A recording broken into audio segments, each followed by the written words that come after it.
And now we are live. So, hello, everyone. Welcome to the Golden Goddess Affirmation live podcast recording. I'm here with Babay L. I'm very excited to have her on. I know her first as a dancer and all the community work that she does. It's a lot has been told to me and a lot I have seen. And so I'm very excited to actually be able to hear and talk to you and learn more about you in pseudo person. So before we get into it, Babay, would you like to tell us a little bit about yourself? Okay. Hi. Hello, online world. Thank you, Trixie, for having me on here. I'm super grateful. Yes, my name is Babay. I'm known in the community by many different names. Babay L, Bomba Brown, um, my my given name, Angelica Tolentino, and also Ifa Doja or Jokun. These are the different roles I play in the world. Mostly, I'm a woman. I'm a woman, and I'm an artist. I'm an educator, and my work centers on intergenerational healing and joy and rest. Yay! Oh my God. Okay. So let's start with your affirmation. And so I will hold it up and Babay, if you could read which one you chose. I love myself to honor the women who came before me. Yay. So first I would like to ask you why you chose that affirmation. That is my life's work. Yes, I feel like I have been since being a little baby girl to the woman I am today, finding different ways to love myself, to honor my mother, honor my grandmothers, and the women who came before them who I never met, but I know that my journey in life, all the love that I pour into myself, reverberates back to them. So that's who I am. I want to say, as someone who loves her mother super dearly, but also doesn't necessarily have the best relationship with her, and seeing also like her and her mother's relationship and all that, and all of that, that's beautiful. I want to say like that notion is beautiful, that idea, because I think sometimes we feel like, whatever we do, like it only goes to the future. But we don't realize that, hey, maybe it can actually travel back and up the generations, which, yeah, intergenerational healing is not necessarily an easy thing to do. No, not at all. Yes. Yeah, I believe all of the resting, all of the joy, all of the care that I pour into me goes forward and back, and of course to the present. So yeah, for sure. Mm-hmm. I would also like to ask you, because the first thing that you said is like, I'm a woman. And I was like, yeah. In my head, Yeah. I'm like, yes, because that's how I feel as well. I'm like, I'm a woman. This actually defines so many different parts of my life, and it means so many different things. So I want to ask you, like, why did you start with that? Like, how do you feel about being a woman? I don't know how else to ask it, but yeah, why did you choose to identify yourself as that first? I think that, and I feel that right now in my life, I'm learning to walk in that more, to walk in my wisdom, my beauty, my freedom. Today we're talking about the mother wounds, and I think that a lot of me has been operating from and responding from a child self, an adolescent self, and I'm really learning in this moment of my life to walk as a woman, and to walk in my hard earned wisdom, hard earned grief, hard earned joy. Um, and I'm proud of that. And yes, that's why I started with that today. Beautiful. So you said you're here to talk about your mother wound today. Could you please explain to us what a mother wound is? And yeah, let's actually just start there. What is a mother wound? Hmm. Um, well, for me, that's been, um, yeah, like you mentioned, having like a difficult relationship with my mother, um, not being able to necessarily receive the care that I deserved as a little one. Mainly because my mom also didn't, right? So it extends beyond my mom, but it's been navigating and that that wound, excavating like what are the things that I didn't receive? How does that show up in my life today? And how can I continually pour into myself to give myself that love that I didn't receive in many aspects? And where are other healthier places that I can also receive that love, right? Beyond pouring into myself, how do I look to my community, my friends, my sisters, um, through dance, through the land, through through my ancestors, through prayer? How are the ways that I can receive the love and care that I may not have received early on? Yes. Dude, and what does that journey look like for you? And I ask this because I'm just like, I know my journey to just like not even just to self-love, but just out of self-hate Mm. was rough and very long. And especially I can only speak for myself, some of those parts of me not thinking that I deserve that love, and some of that self-hate came because like I didn't have certain things when I was younger. So I just I started making those ideas about myself. Like maybe I'm not worthy of love. Mm-hmm. Maybe this is what I deserve. Mm-hmm. Yeah. How did you maybe get out of that? But what did your journey of finding and accepting that you need and deserve that love look like? Mm. Uh, I know. Answer all these questions.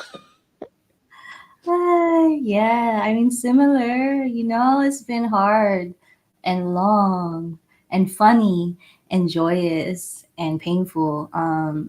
It's looked like many things at different points in my life, but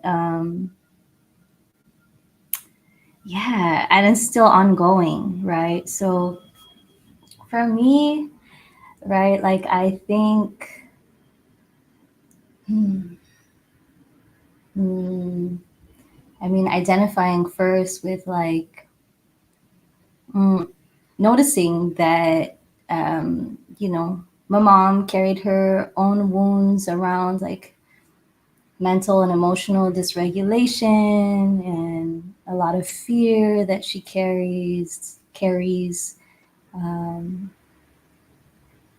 fear, lack of self-confidence, lack of self-worth, um, and those are the things that were passed on to me, right?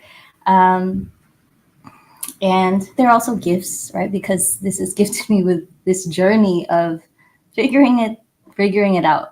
As a little me that looked like, being able to identify that early on, I would play tricks on my mom or just like throw tantrums. Yes, there are many stories of me playing little tricks. I feel like as a kid I already knew, right? As a teen it looked like, yes, like knowing and noticing that these things were wrong, and really like reckoning with like her pain and being like, man, like, this is not like how a life of a woman should be. And so, but that resulted in us fighting a lot of the time, right? Us fighting physical fights, running away from home, running into the arms of of men, like crusty men. um, and yes, right. And it also looked like riot girl music and hanging out with my homegirls and just trying to figure out, like, okay, I don't like this. I'm carrying this. Well, like, where are the places I can feel strong? And so I worked with what I had at the time, and that was difficult.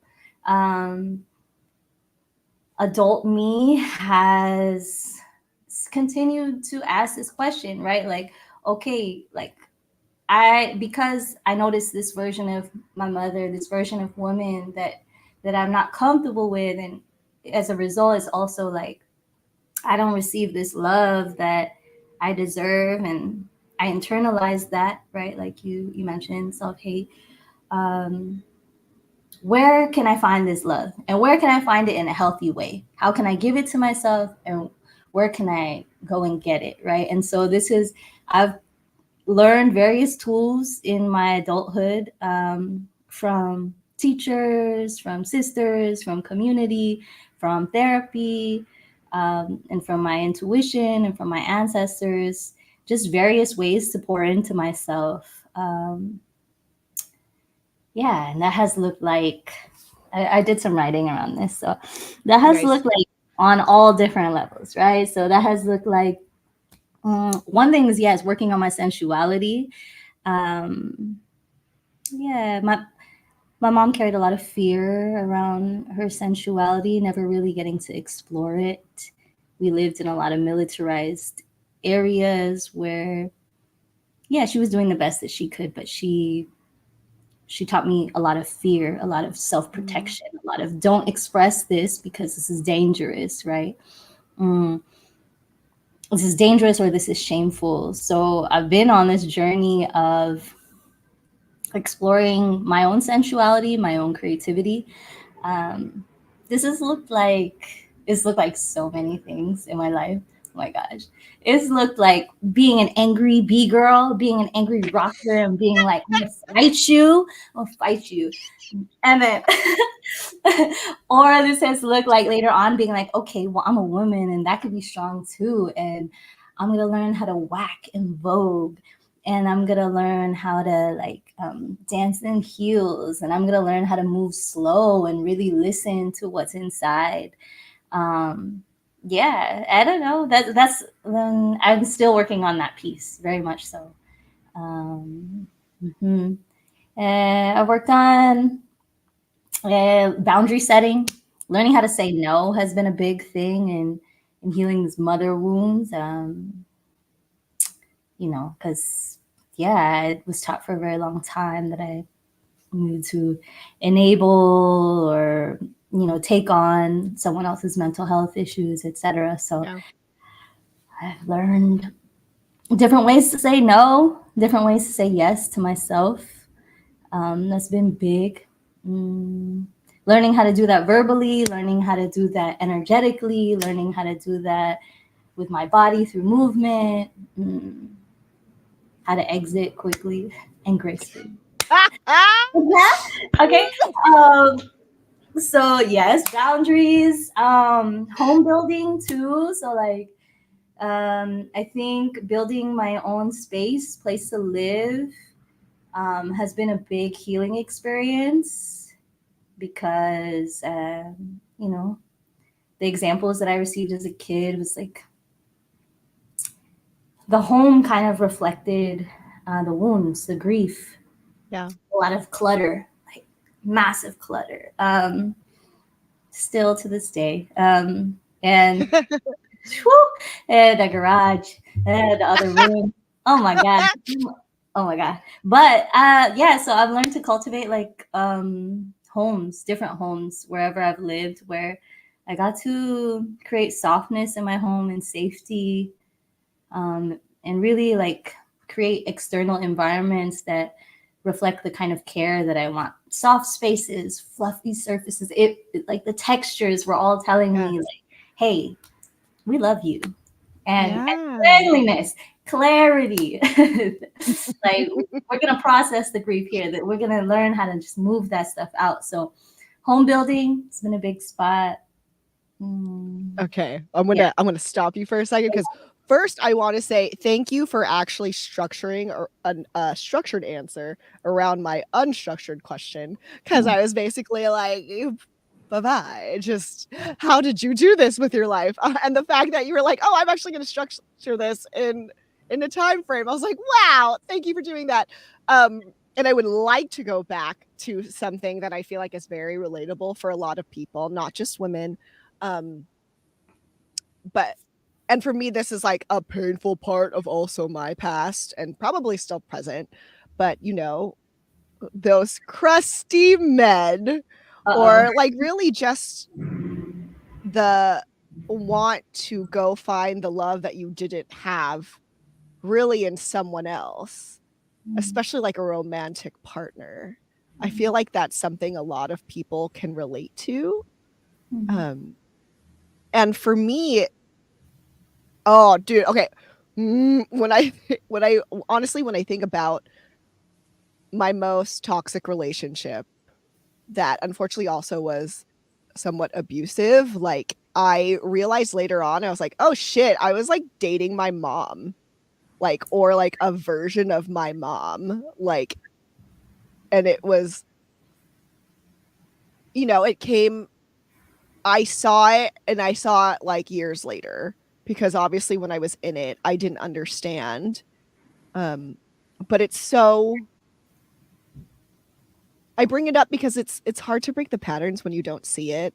And I feel like that's like a good part of the battle. Like, it's like what you said, like being able to notice these different things.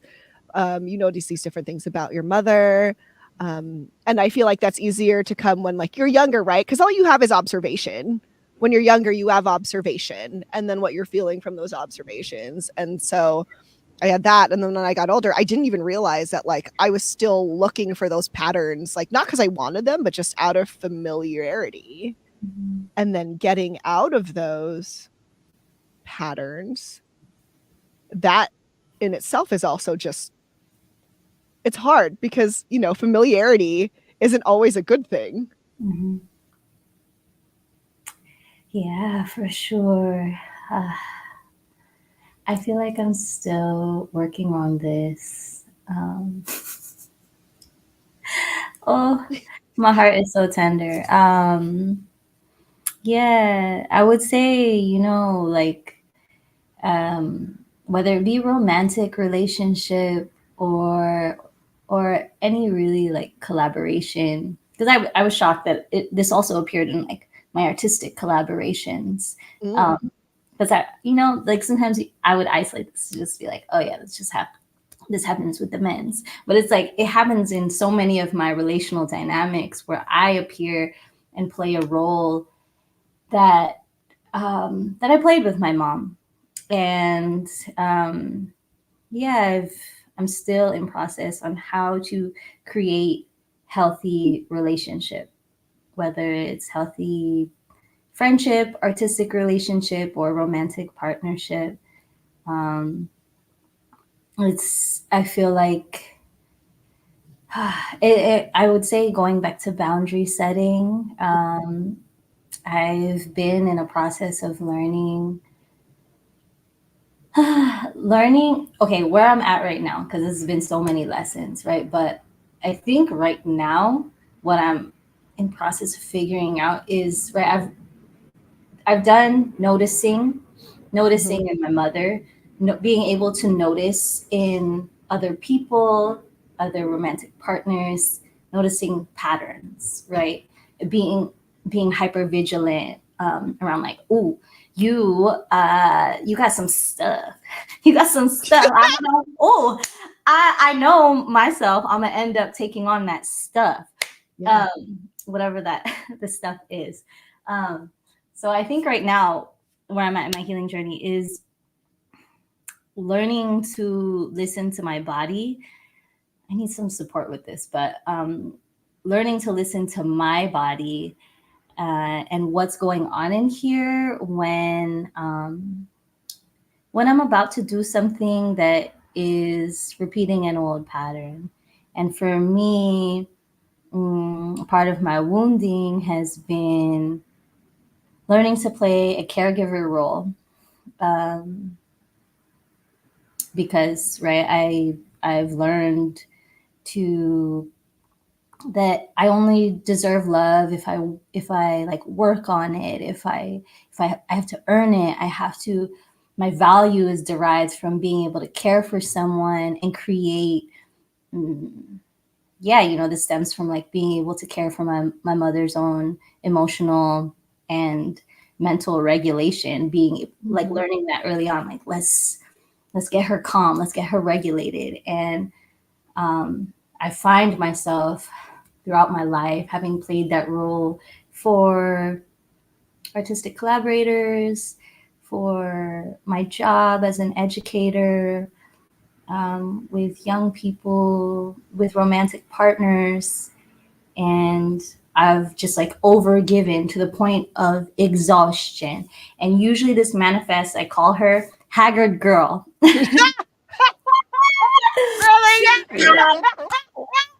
Damn. Okay. Haggard.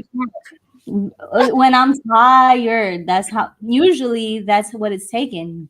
Like full exhaustion for me to be like, I did it again. Right. Yeah. Haggard girl has shown up. Um so yeah, right now I'm in my learning journey of being like, what's it feel like in my body when I'm about to say yes to something that I know is not in my capacity or is not in my best interest or is going to care for someone else's mental emotional well-being and at the sacrifice of my own. I'm trying to identify what's that point when I'm about to jump in and I shouldn't. Yeah. Dude, that is so fucking hard. Like, because like, and honestly, it's so good that you mentioned like you're trying to learn about what it feels like in your body and like overcoming that automatic part of yourself that still just wants to go, yes, I'll do it. And then like actually letting your body feel it, because your body will tell you, because sometimes if you don't wait for your body and you just say yes on pattern afterwards, you're like, well, I'm going to throw up now. This was a mistake, but I already said yes. And in my head, I can't take it back, even though I'm starting to throw up in my own mouth. Yeah, pretty soon you haggard girl and you're wearing the pajamas and you just, your hair isn't did and you just looking tired. Yeah. And yeah, dude, because it's so hard to do that. I super relate. I am definitely better than where I was like even like 5 years ago. Yeah. But really, like I'm still trying to break this fucking cycle of we're gonna burn out and get mentally fucked up and then rest because I literally have to now. Again, much better than I was before, but yeah, maybe I think I need to listen to my body first. I think it's really easy for me to not. I've actually learned that in acting classes, that it's really easy for me not to listen to myself or what I'm feeling or be attuned to that. And it's really easy for me to like look out and see what other people are feeling. And I really do think that comes from like you said, like being a caregiver and being like, oh, well, it's easier for me to look at other people and see what's there.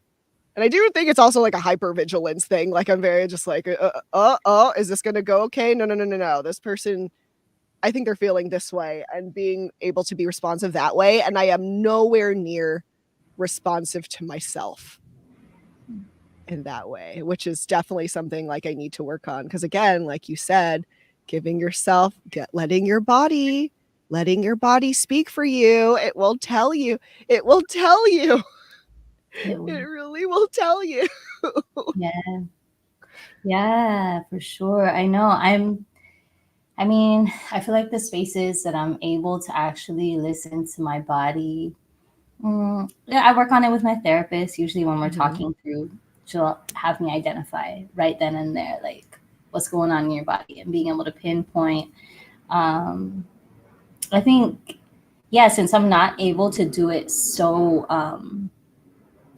in the moment, usually, like I'm not attuned exactly there. I hope to be, though. I have examples of other women in my life who know their no, like like a blade, like a sword.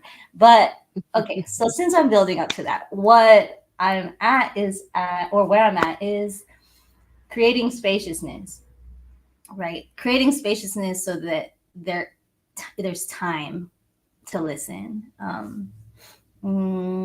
So that might look like creating time to dance. Um, Yesterday for the solstice, I did this thing which felt really good, which was like mm, I got some space to dance, and I just set some intentions. And I moved. I worked on grounding in my womb, so spending some time like just like connecting. And I've learned about the space between your I might say this wrong, but it's your coccyx, your booty, and your belly button. Your booty and your belly button. There's a space in between, and that is this beautiful space. And so I worked on just like moving through there, moving through the space, and then just dancing. Dancing or just moving, really, allowing myself to fall, to just feel with my eyes closed. And I spent some time listening there. And afterwards, I drew about it. And then I looked at what I drew, and then I wrote about it, just to explore like where I'm at in my emotional landscape. Um, so that has been cool. That was really cool. I think I'm gonna do that some more. It sounds nice. It sounds really nice, honestly. Yeah, that was cool. I mean, I've learned a little bit from some other artists in the Bay Area that guided me through some of these practices. Um, and there's artist Dohee Lee, but I don't fully know the practice. I just did the things that I remembered, so that was cool. That's some ways that I practice listening to my body. Mm, Also, just dancing in community. That's been really great. I dance with Joaquin San Diego. I love them. It's been a beautiful place to just express freely and then be witnessed. We don't have to talk about it too much. It could just be a simple yes, like a glance, being witnessed in my emotional honesty. That's been beautiful. Mm, yeah. And taking time to be just like sentient, like taking baths. Taking baths. I take a lot of baths. Yes, I take a lot of baths. Just time to slow down and be in my body. Like the messages might not fully come through right then and there, but just being in the practice of um, allowing me to just feel and sense here has been very healing. Yeah, I feel like what you're saying is like great examples of I'm going to use the term self-care, and I want to talk about self-care in that way a little bit, because sometimes people think of like baths as self-care and then it stops there. And some people think of it as shallow and some people don't. And I want to like talk about how like however you self-care, if you do it intentionally and with like love for yourself, that's great. Like, and that's what you need. Mm-hmm. And it's like sometimes those are the only things available for us. Like, I just want to really highlight the fact that you're taking time for you to literally just be in your body in whatever way that means. If that means dancing for you, sometimes that's wonderful alone, or if that means dancing and having your body witnessed by others, or if that means just like your baths.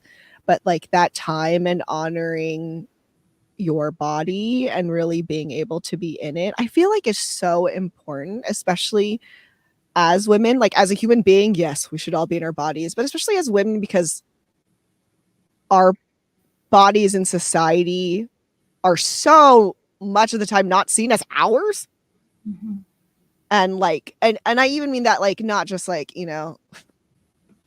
people suck and just want to oppress us, but also even like, being a mother, which is such like a beautiful thing, but like, you know, when you're carrying a child, or like when your body is also like someone else's comfort, you know, and what does that mean? And really, I think it's easy for women in many roles to be detached from their bodies in that way, where it becomes like meaning for a lot of people. And that's not necessarily bad.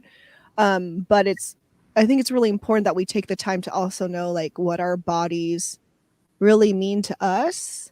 And again, like with like the listening to your bodies and stuff too, because also, you know, socially women are just told to hustle and suck it up and just like go through it. Like it's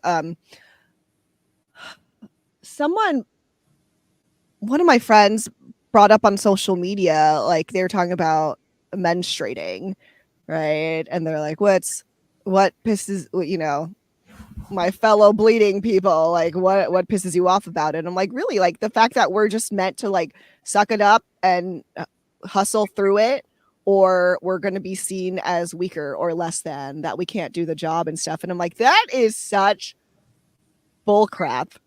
Mm-hmm. Like the fact that we can't like honor our bodies, honor how they are, and like feel like what we're feeling and that be okay is so hard. Mm-hmm.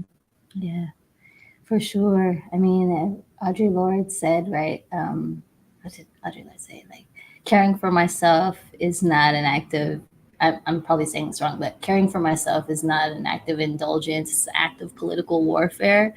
Yeah. Um, yeah, for sure. You know, like, I know that all the time that I pour into myself extends just beyond me. Like, it extends to my community. It extends to the, like we mentioned, the women behind me, and the women who come before me, or the ones that will come after me, right? Like all of that time is working against these systems that teach us every day that that you're supposed to suck it up, that you're supposed to be a robot, to be disembodied, to not be listening to yourself.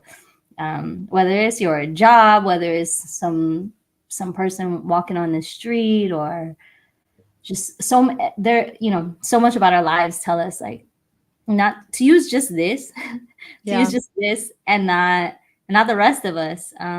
So yes, I'm really grounded in like the time that I spend on just taking time to feel and use my senses. That's radical revolutionary time. It is. It really is. Because especially because, you know, where we are. I'm super against capitalism, and that's just me. But you know, like it's always just like money, and time is money. And I'm like, I'm not saying time isn't money, but I'm saying that idea is dumb. Like, and like also if time is money, then I want to spend it on myself.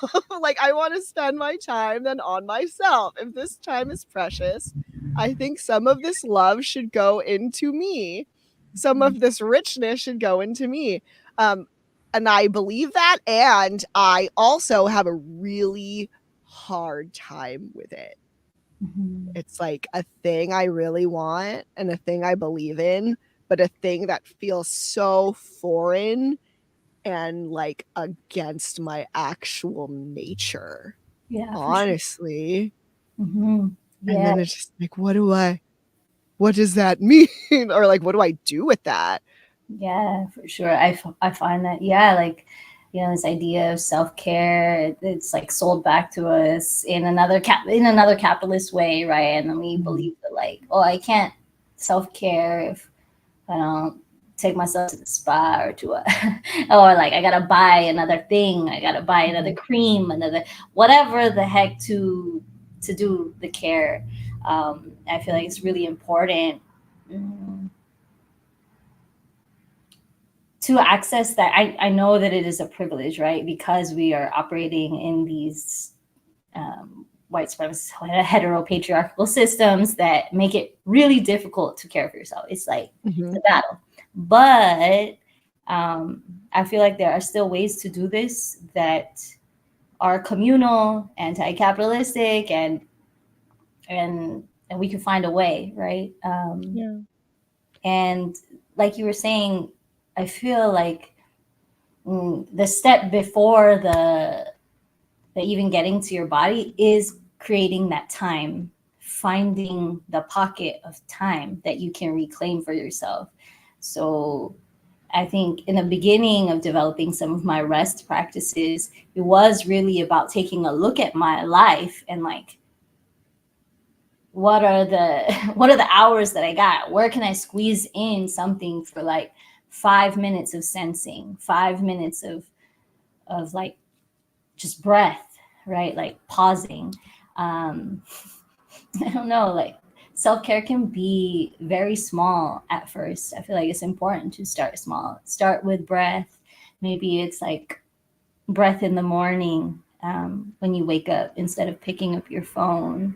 um, Maybe it's building a small space in your house where you can put photos up of your ancestors and just like listen.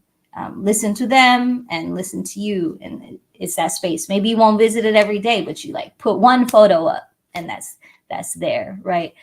Maybe it's like, instead of rushing out the door, you create 5 minutes to put lotion on your body a little slowly, right? So you're not like, but you're like, ooh. You enjoy it. You enjoy your own touch. Yes, right. Or I like I have this, I would say my grandma, Consuelo Tolentino, was like a woman who went through her own struggles, poverty, etc. But she definitely she showed me a lot about her rest practices.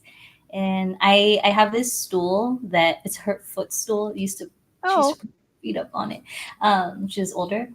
But I have this stool that I inherited, and I use it to get ready in the morning. So yeah, it's required. Like, part of my self care is waking up a little bit earlier so that I can sit and I can get ready intentionally with my hair, with my face. Like, the adornment is not vain, but it's just like time where I'm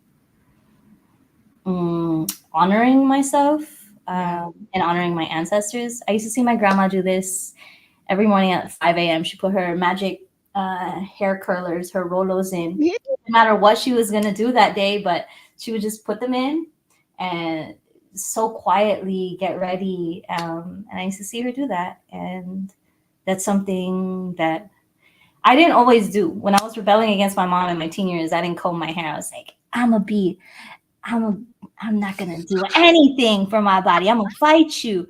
And then I was like, wait, this is actually not serving me at some point. I was like, no, I can actually care for my face and my hair, and this can still be revolutionary. So yes, it started to come on. And then yes, it's been a journey. But yeah. Oh my God. Did you always have long hair and not comb it? No, I during my Riot Girl years, I had cut it short too. Okay. I don't care about these traditional standards of beauty. I had dyed it blonde, Asian blonde, or bleach, you know.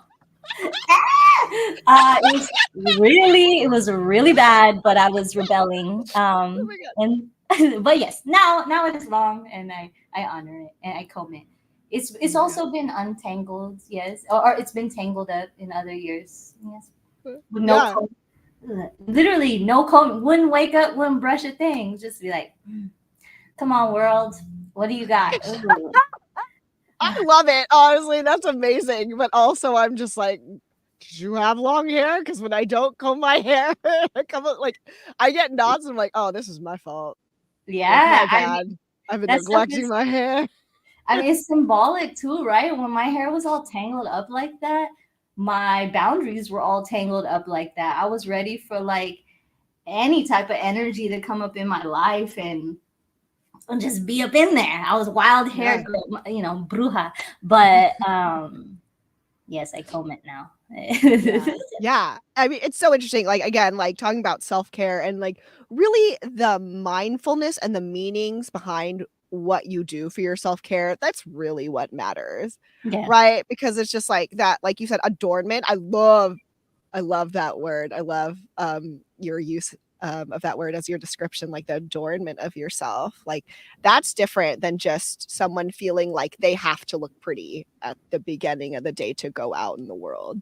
Mm-hmm. You know, like the way that we care for yourself, like you said about the lotion again, right? Like we can buy things for self-care and use them, but we don't, if we just think that buying lotion will give us better mental health and emotional health, like that's not really going to go like that. That's not it. The taking time, caring for your body, like mindfully caring for your body, like you said, slowing down, you know, because like I buy scented lotion all the time and I love that shit, but right, like, but it's really a waste if I don't smell it. Like it's a waste if I don't actually enjoy this thing. Like then it's not self-care anymore. I mean, it's me trying at it, but like it can go so much more if I literally just use this lotion as a tool to really spend the time like caring for my body, looking at my body, being like, hey, what is up with my skin? Is my skin okay? Like even just that, you know what I mean? You're like, is my skin okay? Like, are we okay? Do I need more water? Because hopefully with the whole thing with self-care, it's not just like a thing you plop in checkbox, but like you said, hopefully it leads you into times where you can reflect on yourself and then build in that, you know, build more time to not just put on lotion, but more time to think about what's going on with your life, time to comb your hair so you can think about what are you letting into your life and your hair. Like, yeah, it's that kind of stuff. Yeah, I mean, definitely, like, you know, I think building these rituals in my life is all about intention and action, right? Because yeah, like you said, if you're doing the action but there's no intention behind it, it's not as powerful. And like, yeah, I feel like when I build that time in to care for my hair or my face, intrinsically I'm telling myself that I deserve care. And I'm setting that intention for the rest of the day. Hopefully that as I go out into the world and as I interact with people, I know that like I've already told myself, like, I come first.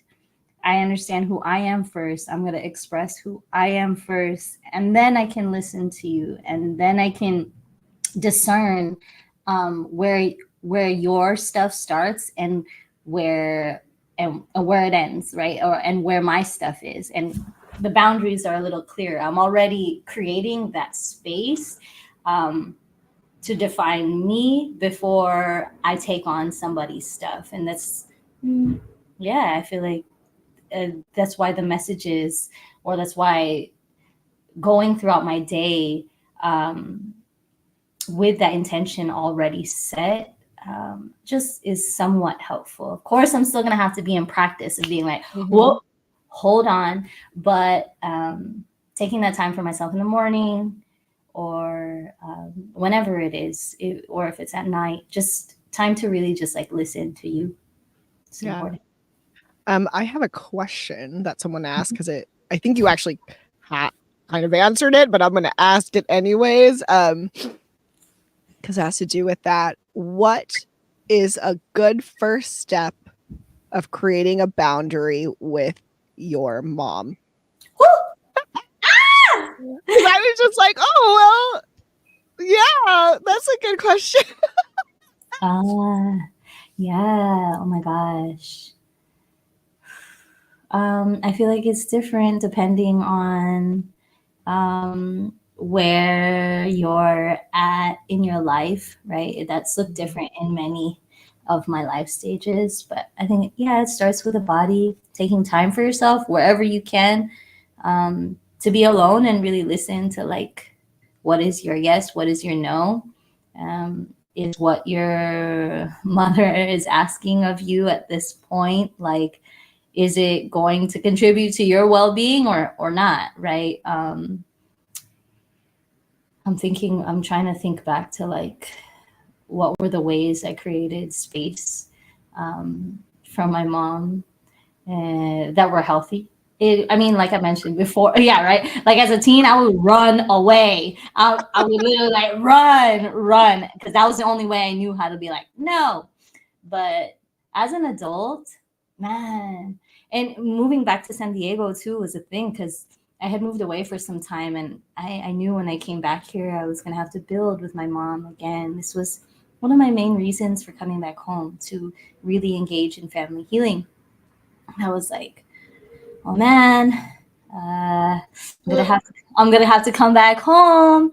Like, what is this gonna look like in terms of building with my mother? And I revisited it recently before the solstice, like what I was thinking of before returning back home, because it was like, how will I set these boundaries with my mother? And I was like, I choose to live with her, but that might create a lot of like, that would be really hard to set boundaries. So I was like, okay, let me try and make it happen. I'm gonna when I get here, I'm not gonna stay there temporarily. I'm going to immediately, took some financial planning too, because it was like, okay, I'm gonna only stay in an Airbnb for this amount of time, and then I'm gonna find a place to live immediately, and I'm gonna make sure it's clean like that.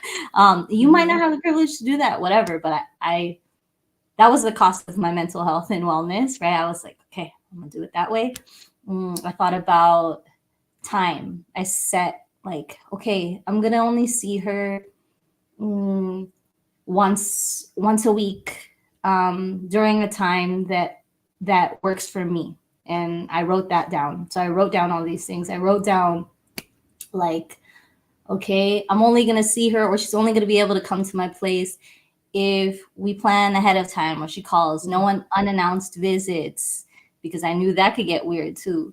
And yeah, I think, and then in terms of when I was going to her place, I had a friend, Castro Temachtiani, who shared this with me, who was like, before I go to biological family's home, I always tell myself in the car before I go in, I don't know how old they were. They were maybe 36. They're like, I'm 36 years old. I'm 36 years old. I'm 36 years old. They were just reminding themselves of who they were, their knowledge before they entered the home. Because there is this teleporting that happens, right? When you enter your mama's house, all of a sudden I'm 6 again. So yeah, doing things like that before I get into the house. Like, I'm 36 years old. I'm going to stay here for 1 hour. If you got to set a timer on your phone, and gracefully be like, all right, nice to see you. Goodbye. Those were ways that I just created spaciousness for myself to interact with my mother in a healthy way within my capacity. So just taking time to list out and jot down what are the ways that I could connect with her in a healthy way, and allowing myself to exit when I needed to. So Yeah. helpful. Yeah. No, that is a helpful answer, because it really is just like, you need to know what you actually want from this, basically. And what are your boundaries? Like, before, because okay, saying no to like your mother, honestly, like that's hard. Like, approaching that like as an idea is like, okay, let me just throw up and come back and maybe say something, right? But if you think of it as, what am I capable of? Let's write down what I'm capable of in terms of like time, in terms of what we talk about, like, yeah, like really starting with you, because like you have to know that boundary, because boundaries aren't like magic. You can't just like put them up and then expect the other person to like follow them. Like, that's not what it is. Boundaries are more so about you knowing yourself and really what you're okay with, so that if it's not happening, that you can remove yourself from the situation or stand up for yourself, or whatever you choose, whichever way you choose. So no, I think that's great. I am 36. No, it's good, dude. I'm No, 36. so good. Like, I literally, when I go home, like, honestly, I am the worst fucking version of myself. I go back to like high school, high strung, like savior complex, like fed up with everything and I can't do this anymore, Trixie. Yeah. Like I am like, and yeah, like, and I need to do that. Maybe that will really help me being like, I'm an adult now. I don't even live here anymore. Like, It's true. If you gotta go to the bathroom to do that, whatever space you can do to just be like, let me come back. yeah. I feel you. You're like, this is a temporary thing. I'm gonna leave. Like, because it's such a thing. We all just revert back to younger us. And then we act like younger us. Like, it's so easy to forget all the knowledge that you acquired and stuff like that. Like, because like, behavior cues are also a thing, like environmental cues are a thing, like all those things are like real things that can affect you, and you have to be like cautious of all of them and just be like, yeah, it's not because I'm weak, it's just because like this is the place I was patterned to be like this. Like this was it. This is the place that bore that version of me. Like it makes sense that I'm here, and I'm not doing it on purpose. It's just like we're humans. We like fall into our patterns. That's true. Yeah. And I mean, and being compassionate with that too. Yeah. Being compassionate with how you're showing up and how how your mom may be showing up. I know that holidays are also really hard for that, right? Like I found myself on the last holiday showing up and I was 14 again. I was grumpy. I was like angsty. I was just mean. And then I got home and I was like, whoa, that was not me. But oh my God. So yes, compassion on the journey for real. Cause I've been doing this for some time now. But yeah, I like to think though that okay, there are some small wins too, right? Like so that day, that recent holiday where I showed up and I was grumpy, but I did show up with like I asked myself like what are the ways that I can show up to create and honor the beauty in our relationship. So like I cooked foods that day that were the ways I wanted to show love, like because I knew it would probably be it's hard for me and my mom to like express love verbally or even through touch. We're working on that. But I was like, okay, how can I show up with love even though this place is triggering and it's probably going to make me turn 14 again? And I was like, okay, I'm going to cook something before I get there that is like a meal that I knew my mom loved, that I learned from her, and I brought it, right? And that was my way of trying. I brought this board game that my dad loved, and I wanted to connect with them in that way. And we did that successfully. So when I got home, I was like, all right, that's a win. That's a win for this time. There was no large explosive fight. So it was like, cool, I'm going to take it for what it is. And we're going to keep building on this. So yeah, as much time that I can spend with family that, that I don't resent, that can be with some compassion is a win. So yeah. It's a big win. It is. It's just like fighting those patterns, like the fact that because it's so easy to like dismiss our wins and just be like, well, like normal families don't do this and blah, blah, blah, and and wanting to compare, being like we should be able to this, we should da, da, da, da, da. It's just like, no, dude, that's not helpful. Like the fact that you've made this big change in your life, the fact that like, yeah, if your normal pattern is blowing up and stuff like that and you didn't do it, that's a big freaking win. Yeah. Like that's such a win. Like, and I feel like being able to notice those things for yourself, like that's how you'll be able to go on. Because I feel like if you feel like setting boundaries or having a successful relationship with your mom or whoever is only actually happening if it looks perfect, you're never gonna fucking get it. Yeah, for sure. You're just not, because it's not going to go perfectly and it's not going to be linear. Yeah. Which, you hope. Yeah, it's true. I mean, yeah, I feel like my relationship with my mom, with my friends, I call her my mom sister, because she has been like, my sister in these ways. So I feel like me and my mom are healing together in this part of my life, right? Where I've gained some tools so that I can show up with some compassion, and this has changed the way we interact. I think currently, I'm learning how to encourage my mom and her self exploration, because yes, my father passed in 2014, Mm. um, and he was kind of like my safe haven.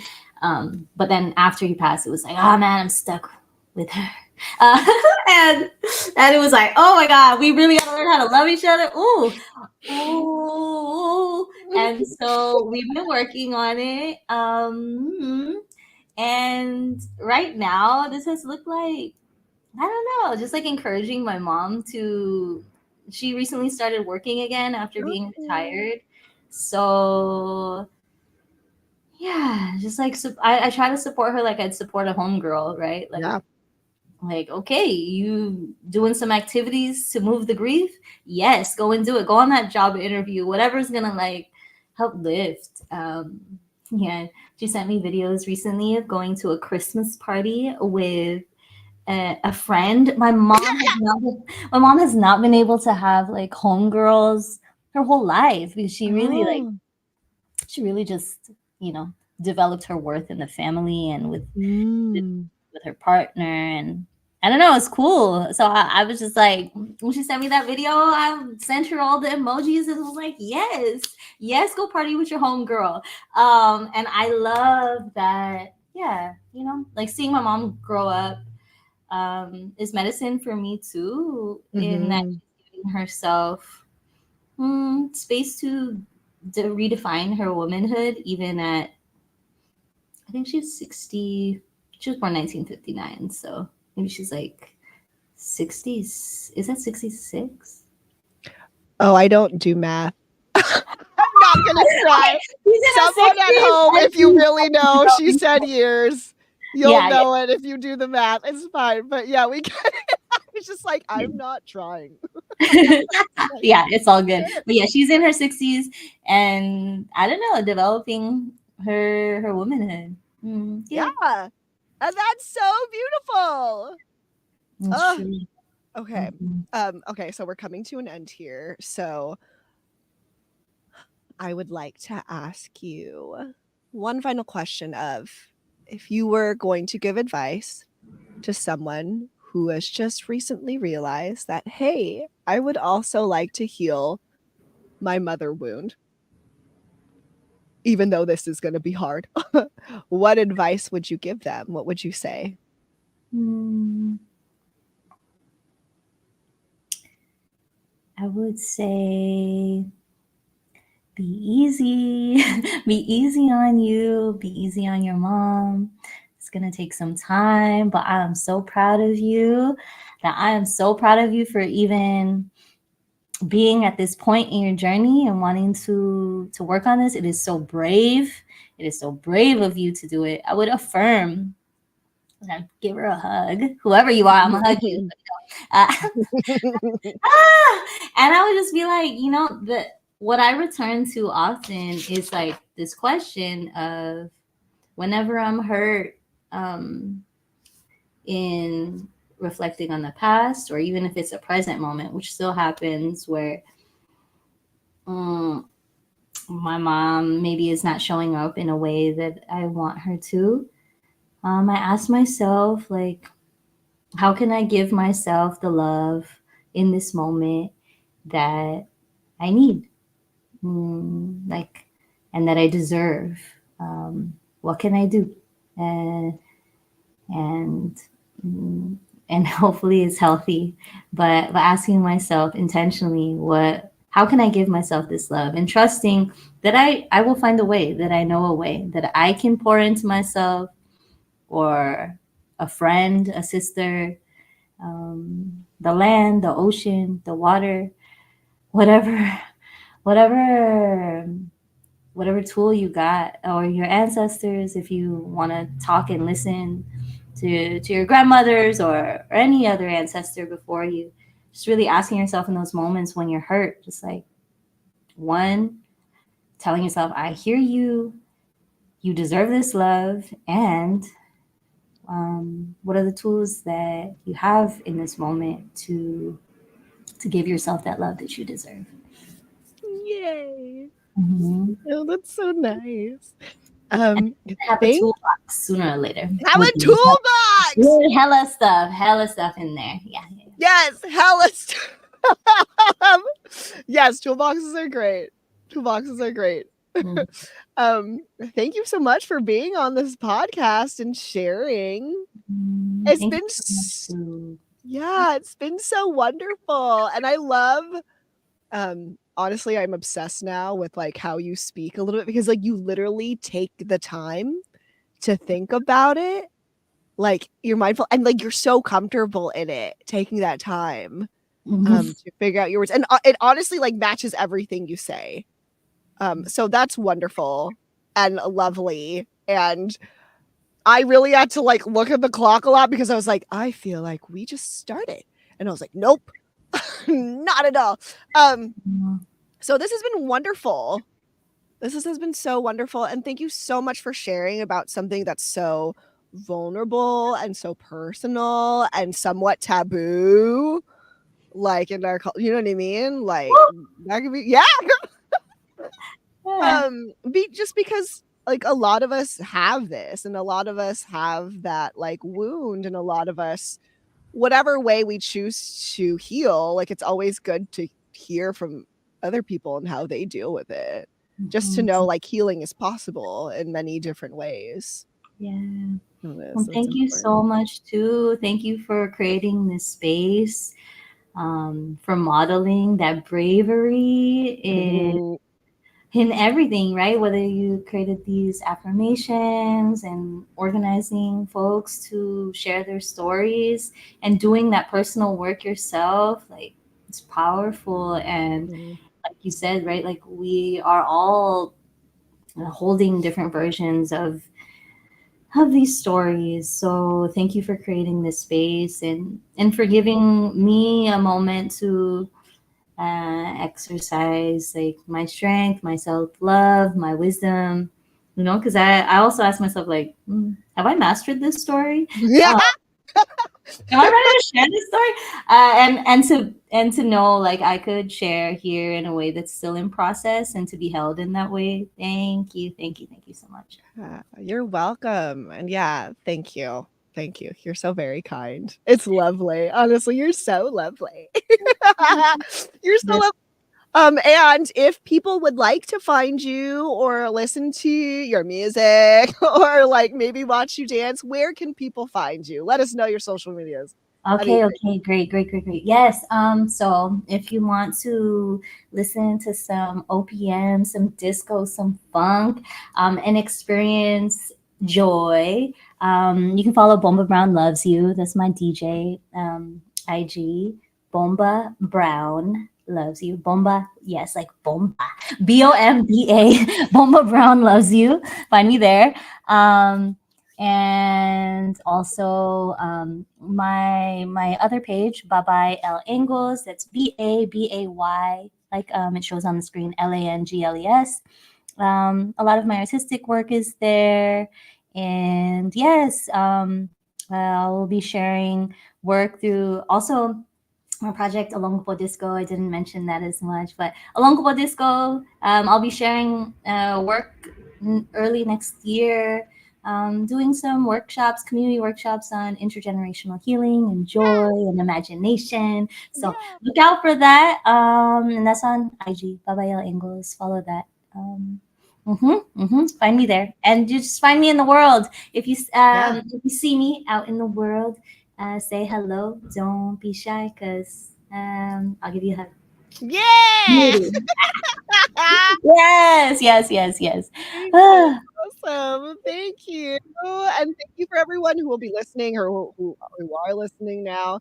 Um, I'm I'm very thankful that Babay is here. Bomba. I was like, I'm pretty sure. Yeah, yeah, like that. Yeah, like that. Yes, thank She's you for Haggard listening. Girl's hero. Just saying. She's got range. That's what I learned. She got range. Yes. Girl got range. But yes, thank you for everyone being here, and I can't wait to talk to you again. I'm in Yeah. person. I can't wait to be sharing another story with you all out there listening. So thank you and bye. Bye.